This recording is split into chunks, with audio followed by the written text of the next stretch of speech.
Olá, eu sou o professor Felipe Ansalone e na nossa quinta consulta-aula vamos tratar sobre alguns conceitos muito importantes em licitações.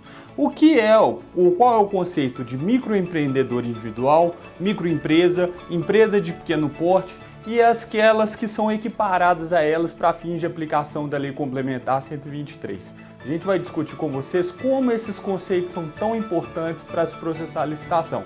Então, vem comigo para a nossa consulta-aula.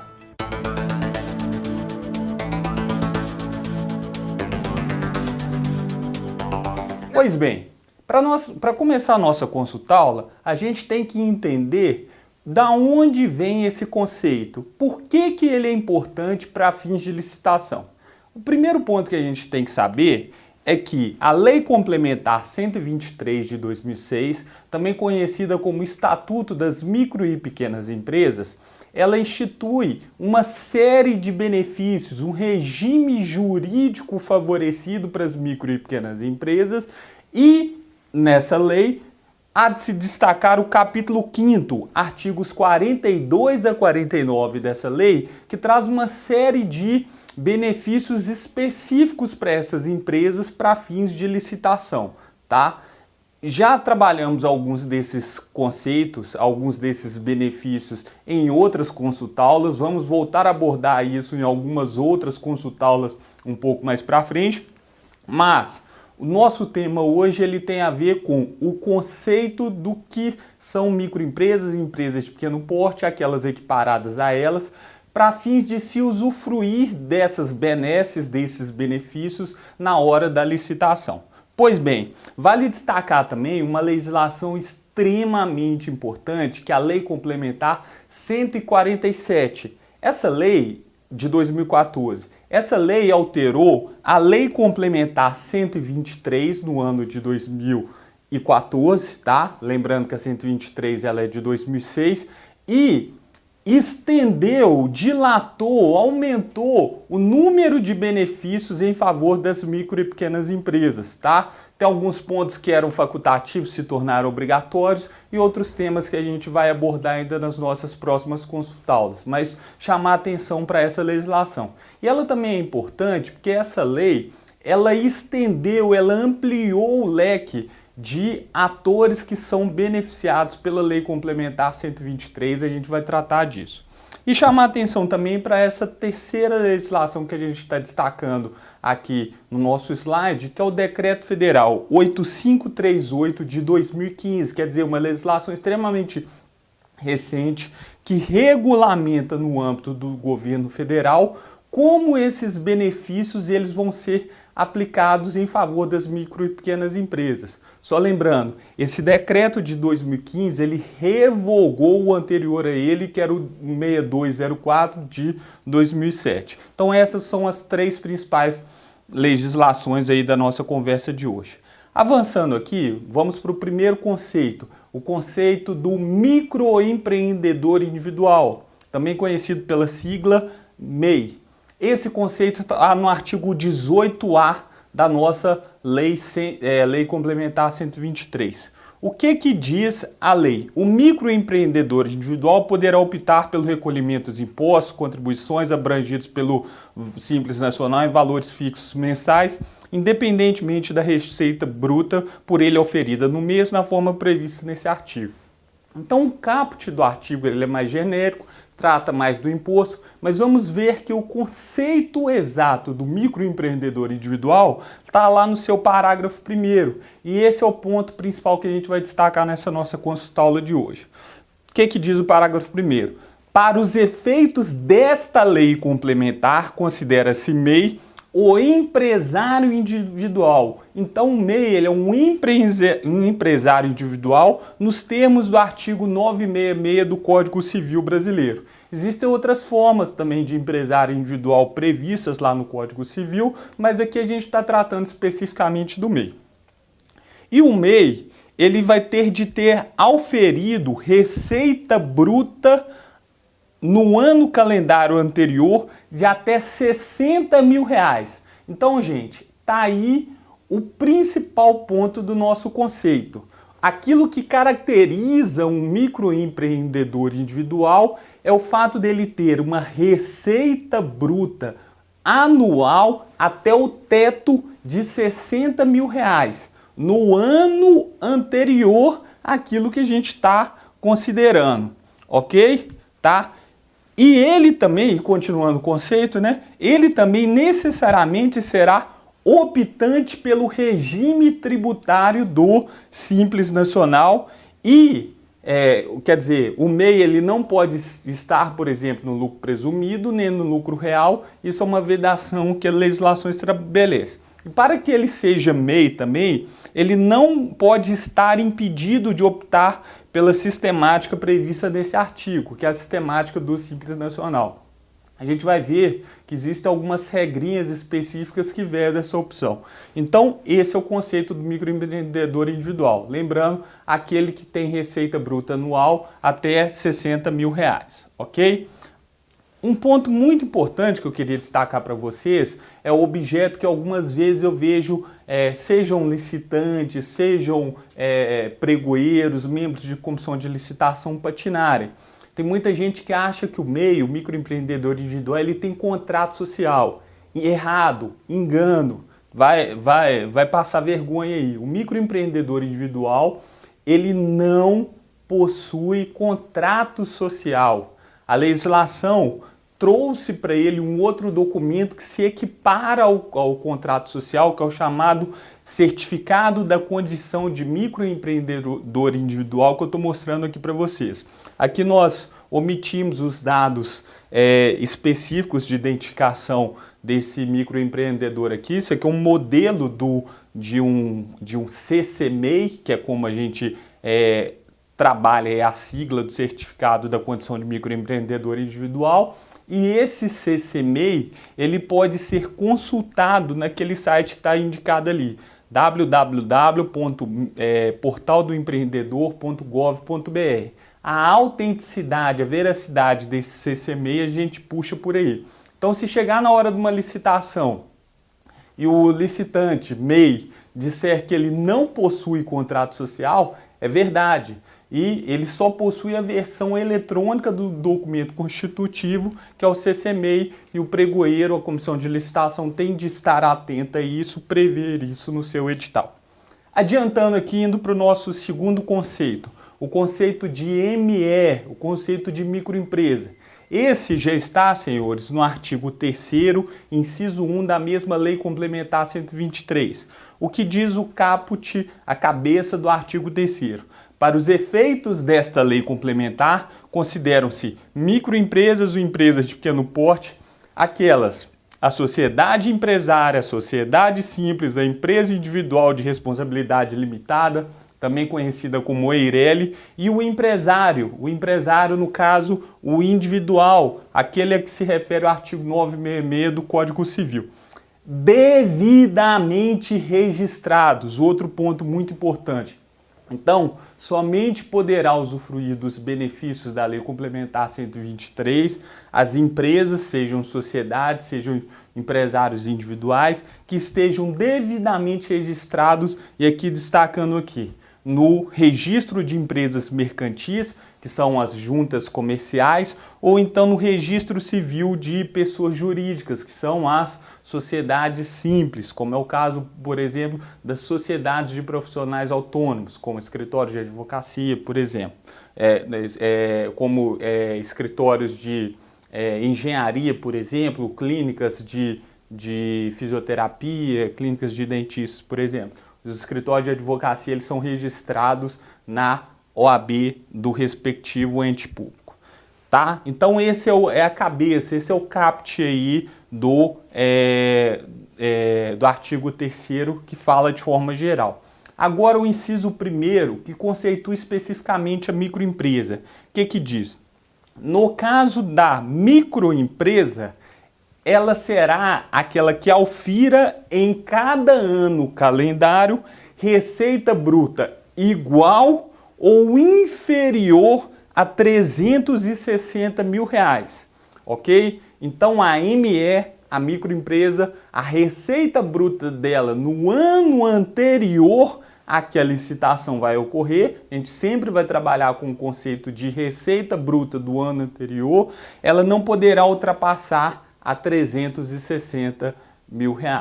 Tá aí então o conceito de ME, independentemente dela ser uma sociedade simples, uma sociedade empresária, uma EIRELI ou um empresário individual, independentemente dela ter registro na junta comercial ou no cartório de pessoas jurídicas, ok? Vamos para o nosso terceiro conceito aqui, que é o conceito da empresa de pequeno porte. A gente chama de EPP, empresa de pequeno porte. Repetimos o caput aqui do artigo 3º e agora vamos para o inciso 2 aqui. No caso da empresa de pequeno porte, ela será aquela que aufira em cada ano no calendário receita bruta superior a R$360 mil, quer dizer, onde termina o limite da ME, começa o limite da EPP, da empresa de pequeno porte. E igual ou inferior a R$3,6 milhões. Então, resumindo, a EPP ela tem receita bruta anual entre 360 mil e inferior a 3 milhões e 600 por ano, ok? Tá? E aí vale para ela as mesmas regras da microempresa. Tem de ser uma sociedade simples, ou uma sociedade empresária, ou uma EIRELI, ou um empresário. Ok? Independentemente do regime de tributação, independentemente de onde seja o registro dela em junta comercial ou cartório de pessoa jurídica. Então tá aí o conceito também de EPP. Mas você acha que acabou? Ainda não acabou. Agora, até aqui, geralmente os pregoeiros, os licitantes, eles sabem. Só que o detalhe, o ponto que poucas pessoas sabem que você vai aprender nessa consulta-aula de hoje aqui, que vai te diferenciar dos demais concorrentes ou vai te dar mais conhecimento se você é um pregoeiro, por exemplo, são aquelas figuras equiparadas às MEs e EPPs e que também fazem jus aos benefícios para as micro e pequenas empresas. É o que a gente vai ver aqui agora e que são inovações trazidas pela Lei Complementar 147 de 2014. Vamos destacar aqui então a figura do produtor rural, pessoa física, e do agricultor familiar. Pô, Felipe, mas que é isso? Nunca tinha visto isso na legislação antes. O meu edital de licitação, que a minha assessoria jurídica trabalha, ele não contempla isso. Se você chegou a essa constatação que o seu edital não contempla, então ele tem que ser mudado. Ele tem que ser alterado, ele tem que ser atualizado, porque essa legislação aqui do finalzinho que a gente comentou lá atrás, Lei Complementar 147 de 2014, destacar aqui, ó, incluído pela Lei Complementar 147 de 2014, estendeu para essas figuras também, o produtor rural, pessoa física e o agricultor familiar, os mesmos benefícios, inclusive para fins de legislação.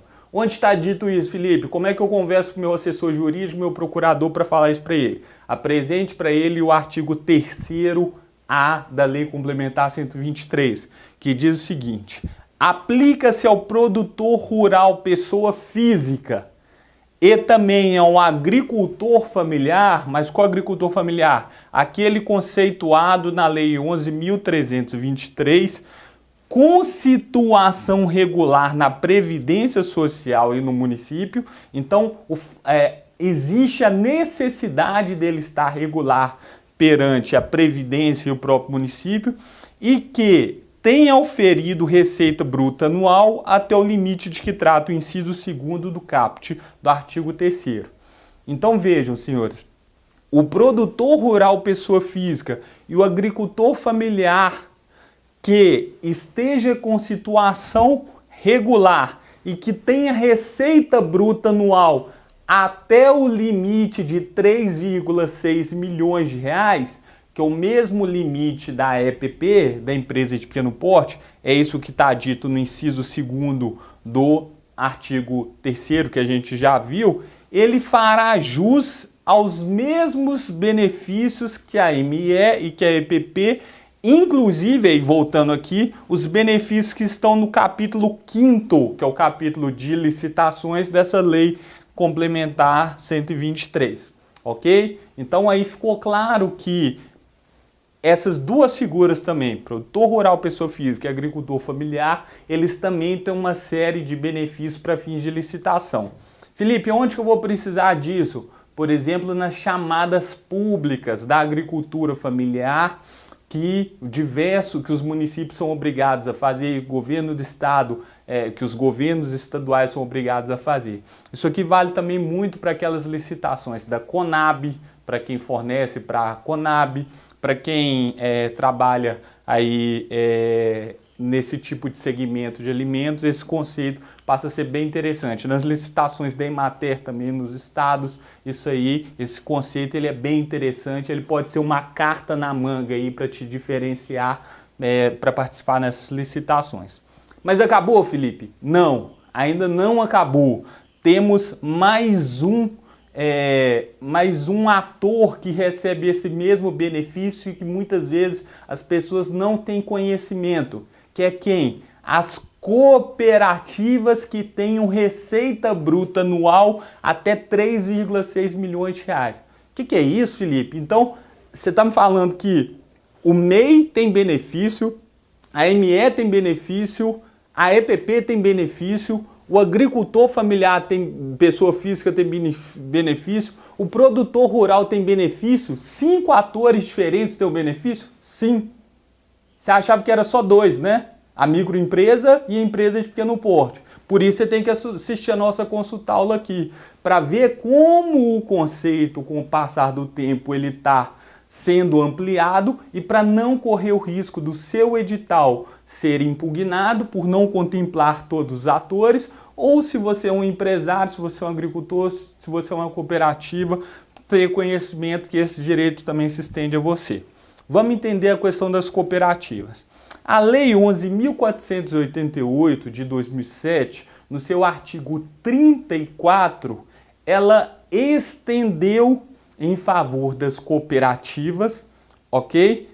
Todas as cooperativas? Não. Somente aquelas que tenham receita bruta anual até o limite de 3,6 milhões. Quer dizer, até o limite equiparado das EPPs, das empresas de pequeno porte. Então, é isso que diz o artigo 34. Então, essas cooperativas também farão jus aos mesmos benefícios que o MEI, a ME, a EPP ou o produtor rural, o agricultor familiar para fins de licitação, o que diz aqui o finalzinho do artigo 34, quando ele faz menção ao capítulo 5º da Lei Complementar 123. Ok? Entendeu? Então, para resumir essa nossa consulta-aula e fecharmos aqui, a gente, para trabalhar os benefícios em favor das micro e pequenas empresas, a gente pode considerar e pode classificar as micro e pequenas empresas, né, ou a elas equiparadas, como MPS, é o que diz o nosso quadro aqui que a gente está resumindo, tá? Quem é que faz jus a esses benefícios, então? Primeira linha lá, o microempreendedor individual com receita bruta anual até 60 mil, a microempresa ME com receita bruta anual até 360 mil, a empresa de pequeno porte EPP com receita bruta anual até 3,6 milhões, as cooperativas com receita bruta anual até 3,6 milhões, o produtor rural, pessoa física e o agricultor familiar com receita bruta anual até 3,6 milhões de reais, tá? Então, nós podemos agrupar todos eles como uma categoria de MPE, porque todos fazem jus ao benefício. Agora, uma outra dica que poucas pessoas sabem, ok? Ponto importante para você considerar na hora da sua licitação. Vejam que aqui eu posso ter pessoas ou entes ou empresas, instituições um pouco menores, um pouco maiores, tá? Tem gente que acha que o MEI, pelo fato dele ser menorzinho, ter menor receita bruta anual até de 60 mil reais, ele tem mais benefícios do que uma EPP, por exemplo, que teria um faturamento lá de 3 milhões de reais e 200 mil por ano. Acha que na hora da licitação, quem é menor tem mais benefícios para fins de licitação do que quem é maior. Isso é errado, ok? Para fins de licitação especificamente, o MEI concorre em pé de igualdade com a EPP, tá? O MEI não tem mais benefícios do que a EPP para fins de licitação. Existem diferenciações em matérias tributárias, mas na hora da licitação nenhuma, tá? Então, por isso que nós podemos agrupá-los aí nessas 1, 2, 3, 4, 5 categorias que a gente detalhou aí para vocês, ok? E para a gente entender mais um ponto importante aqui, que muita gente não tem conhecimento.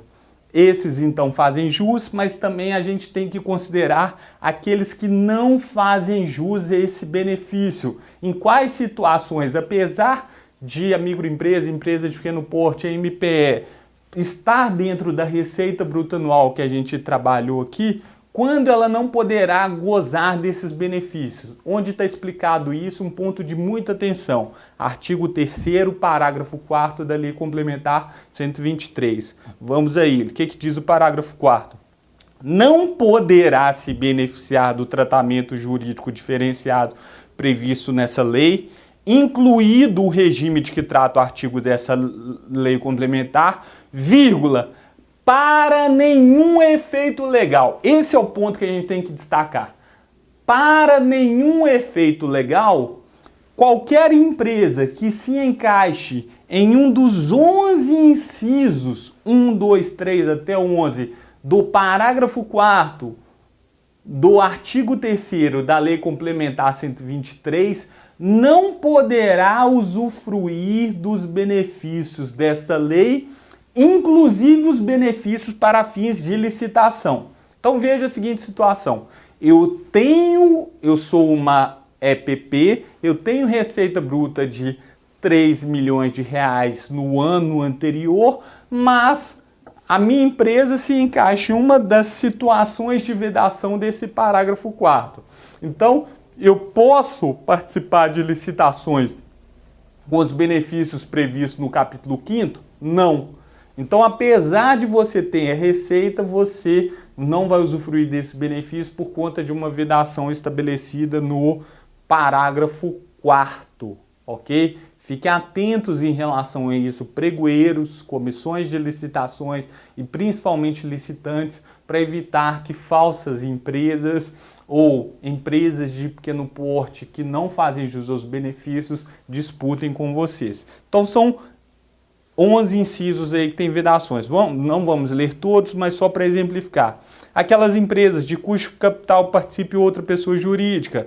Inciso 2, que seja filial, sucursal, agência ou representação no país de pessoa jurídica com sede no exterior e por aí vai. Então são 11 incisos aí, inclusive alterados recentemente pela Lei Complementar 147. Felipe, eu não conhecia esse parágrafo 4º do artigo 3º não, mas como é que eu, pregoeiro, vou checar isso na hora da licitação? Como é que eu faço para poder aferir? Geralmente, a forma como os editais contemplam essa questão aí, essa checagem, é solicitando que o empresário, o licitante, declare a condição dele de microempresa, empresa de pequeno porte, e também declare que ele não se encaixa nas restrições previstas no parágrafo 4º do artigo 3º, que a gente viu que traz vedações. Então, geralmente, os editais de licitação, eles têm lá entre os seus anexos, no caso das licitações presenciais, uma declaração como essa aqui, que a gente chama de declaração de ME ou EPP. Então, um exemplo, nome da empresa, razão social dela, qualificação, tipo de sociedade, endereço completo, inscrita no CNPJ, seu número tal, neste ato representado por seu representante legal, senhor João da Silva, portador da carteira de identidade, MG10, alguma coisa, inscrito no CPF sob o número tal, declara, vírgula, sob as penalidades da lei, que se enquadra como microempresa ou empresa de pequeno porte nos termos do artigo 3º terceiro da Lei Complementar 123 de dezembro de 2006, estando apto a fruir dos benefícios e vantagens legalmente instituídos por não se enquadrar em nenhuma das vedações legais impostas pelo parágrafo 4º do artigo 3º. Tá vendo aqui então, gente? Essa é uma declaração bacana, robusta e por meio da qual o pregoeiro, a comissão de licitação, eles se resguardam, porque atribui para deixa a cargo a responsabilidade do empresário declarar que ele é uma microempresa, ok? E declarar que ele não se encaixa em nenhuma das vedações previstas no parágrafo 4º. Dessa forma, o pregoeiro ele tem um documento no processo feito sob as penalidades da legislação que lhe dá garantias para poder trabalhar aí. E no caso das licitações eletrônicas, só para a gente fechar aqui, por exemplo, um pregão eletrônico do Comprasnet, esse tipo de declaração, ela também aparece, ela é feita a cada certame, na hora em que o licitante ele preenche a sua proposta inicial para poder participar do pregão eletrônico. Então aqui uma telinha do Comprasnet, que a gente vê aqui uma declaração eletrônica dizendo ali, senhor fornecedor, assinale sim para a declaração abaixo, no caso de microempresa, empresa de pequeno porte ou cooperativa. Tá vendo que o Comprasnet ele já está adaptado e o seu texto já contempla o fato das cooperativas, como a gente viu aí na nossa consulta-aula. E deseja usufruir, continuando o conceito ali, do tratamento estabelecido nos artigos 42 a 49 da Lei Complementar 123 de 2006 para esse pregão eletrônico, caso contrário, assinale não. E aí a declaração lá que ele vai marcar lá sim ou não antes de participar do pregão. Declaro, sob as penas da lei, que cumpre os requisitos estabelecidos no artigo 3º da Lei 123 de 2006, alterada pela Lei 11.488 de 15 de junho de 2007, em seu artigo 4º, que essa empresa ou cooperativa está apta a usufruir do tratamento favorecido estabelecido nos artigos 42 a 49 da referida lei. Então, nesse caso, a empresa que faz jus a esses benefícios assinala sim, caso ela não se encaixe, ela deve assinalar não, e aí, dessa forma, ela vai, assinalando não, ela vai participar do pregão eletrônico no Comprasnet sem usufruir dos benefícios da Lei Complementar 123. Ok? Então, senhores, essa foi a nossa quinta consulta-aula de hoje, trazendo conceitos muito importantes relacionados ao que é uma microempresa, o que é um microempreendedor individual, o que é uma EPP, uma empresa de pequeno porte, como as cooperativas com receita bruta anual até 3,6 milhões fazem jus aos mesmos benefícios, como o produtor rural faz jus aos mesmos benefícios, como o agricultor familiar com receita bruta anual até 3,6 milhões faz jus aos mesmos benefícios, e o parágrafo 4º do artigo 3º, importantíssimo, que pouquíssimas pessoas conhecem, ele traz uma lista de 11 vedações que, apesar da ME, ou EPP, ou ela equiparada, ter receita bruta anual até 3,6 milhões de reais, ela não vai fazer jus aos benefícios. Ok? Um assunto com uma riqueza de detalhes extremamente interessante que dificilmente a gente encontra pregoeiros, licitantes que saibam a fundo esse tipo de informação, que você que assistiu essa nossa consulta-aula de hoje agora vai ficar por dentro. Se você gostou dessa consulta-aula, compartilhe com os amigos aí, tá? Pelas redes sociais, acesse o nosso canal no YouTube, se cadastre lá, nos siga, acesse os nossos canais sociais, nossas redes sociais, os nossos canais também no Facebook, curta e acesse também a nossa página aí, www.filipeansalone.com.br. Até a próxima consulta-aula, um abraço!